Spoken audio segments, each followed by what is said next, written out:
சட்டமன்ற தேர்தலில் திமுகவை வெற்றி பெற வைத்து மு.க.ஸ்டாலினை முதலமைச்சர் அரியணையில் அலங்கரிக்க வைப்பதை தமிழக மக்கள் முழு மனதுடன் தயாராகிவிட்டதாக கோவை தெற்கு தொகுதியில் வாக்கு சேகரித்த முன்னாள் அமைச்சர் செந்தில் பாலாஜி மாலை முரசு தொலைக்காட்சிக்கு பிரத்யேக பேட்டி அளித்துள்ளார்.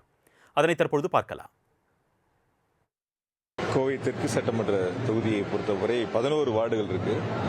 இந்த 11 வார்டுகளுடைய மக்களுடைய அடிப்படை தேவைகளை ஏற்கனவே சாலை உள்ளிட்ட பல்வேறு கட்டமைப்பு வசதிகள் மேம்படுத்தப்பட்டிருக்கின்றன. அதுக்கான நிதிகளை மாண்பு முதலமைச்சர்கள் வழங்கி மிக சிறப்பாக செய்திருக்கின்றார்கள். இன்னும் சில பகுதியில் புளியங்குளம் பகுதியில் பட்டா வேண்டும் என்ற கோரிக்கையை முன்வைத்திருக்கிறார்கள். அதேபோல ஒரு புதிய சமுதாய கூடம் புதிதாக கட்டித்தர வேண்டும் என்ற ஒரு கோரிக்கையை முன்வைத்திருக்கின்றார்கள். இது போன்ற இருக்கக்கூடிய கோரிக்கைகளை அரசு அமைந்தவுடன் நிறைவேற்றி தருவதாக உறுதியை சொல்லியிருக்கின்றோம். பொதுவாக தெற்கு தொகுதியை பொறுத்தவரை திராவிட முன்னேற்ற கழகத்திற்கான உதயசூரியன் சின்னத்திற்கு வாக்களிப்பதற்கான முழு மனநிலையில் மக்கள் இருக்கின்றார்கள். நீங்க வரும்போது இப்ப பாத்தீங்க எவ்வளவு ஒரு ஞாயிற்றுக்கிழமை 7 மணிக்கே நாங்கள் பிரச்சார பயணத்தை தொடங்கி இருக்கிறோம். எந்த அளவிற்கு மக்கள் உற்சாகமாக எங்களுக்கு வரவேற்பை கொடுத்து எங்களோட நடந்தே வாக்கு சேகரிக்க வருகிறார்கள் என்பதையும் நீங்கள் கவனிச்சிருப்பீங்க. ஆகையால் நிச்சயமாக இந்த முறை கோவை தெற்கில் உதயசூரியன் வெற்றி பெறும்.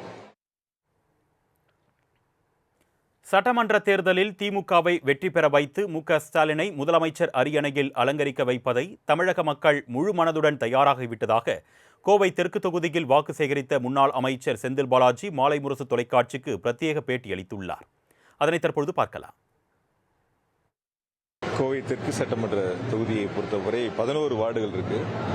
இந்த 11 வார்டுகளுடைய மக்களுடைய அடிப்படை தேவைகளை ஏற்கனவே சாலை உள்ளிட்ட பல்வேறு கட்டமைப்பு வசதிகள் மேம்படுத்தப்பட்டிருக்கின்றன. அதுக்கான நிதிகளை மாண்பு முதலமைச்சர்கள் வழங்கி மிக சிறப்பாக செய்திருக்கின்றார்கள். இன்னும் சில பகுதியில் புளியங்குளம் பகுதியில் பட்டா வேண்டும் என்ற கோரிக்கையை முன்வைத்திருக்கிறார்கள். அதேபோல ஒரு புதிய சமுதாய கூடம் புதிதாக கட்டித்தர வேண்டும் என்ற ஒரு கோரிக்கையை முன்வைத்திருக்கின்றார்கள். இது போன்ற இருக்கக்கூடிய கோரிக்கைகளை அரசு அமைந்தவுடன் நிறைவேற்றி தருவதாக உறுதியை சொல்லியிருக்கின்றோம். பொதுவாக தெற்கு தொகுதியை பொறுத்தவரை திராவிட முன்னேற்ற கழகத்திற்கான உதயசூரியன் சின்னத்திற்கு வாக்களிப்பதற்கான முழு மனநிலையில் மக்கள் இருக்கின்றார்கள். நீங்க வரும்போது இப்ப பாத்தீங்க எவ்வளவு ஒரு ஞாயிற்றுக்கிழமை 7 மணிக்கே நாங்கள் பிரச்சார பயணத்தை தொடங்கி இருக்கிறோம்.